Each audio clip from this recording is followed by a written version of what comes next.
ka? Wala. Sir, may mamera po kayo? Anong mamera?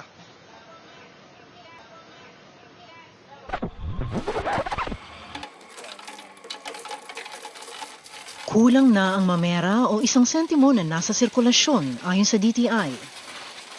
Dahil bihira na ang meron ng sentimong ito, marami di na alam ang itsura nito. Maliit na halaga pero malaking problema.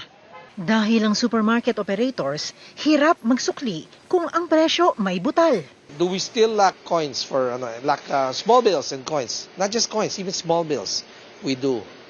Let's say 85, 12.85.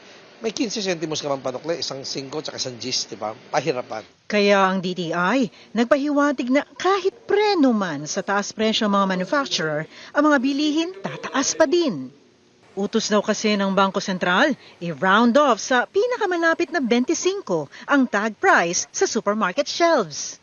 Na hindi naman, strictly speaking, price adjustment, rounding off lang. Kasi iniutos ng Bangko Sentral ng Pilipinas sa pricing, i-round off na yung mga prices by 25 centavos, di ba? Ang price tag ng delatang ito, 27 pesos and 65 centavos. Kung susundin yung rounding off, magiging 27 pesos and 75 centavos. May 100 pesos ako dito. Tingnan natin kung may saktong panukli ang kahera. Hello. May panukli po kayo? Meron po. Tig-10 at 5? Opo.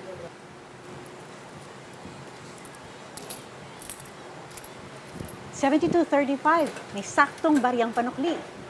Pero ang customer na si Tricia Leopoldo, may butal din ng biniling facial wash sachet, 50 pesos at 60 centavos. Nagbayad na lang through e-wallet. Pero mabait si Tricia, ayos lang naman sa kanya kung hindi nasuklian pa ng butal. Okay lang naman po magbayad ng 51 para hindi rin po sila lugi. Kung kulang sa panukling sentimo, kakarguhin na lang ng mga supermarket ang talo.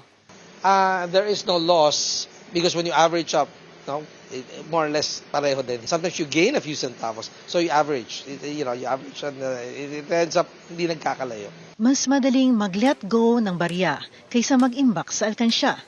Ang bigat kaya? Lois Calderon, CNN Philippines.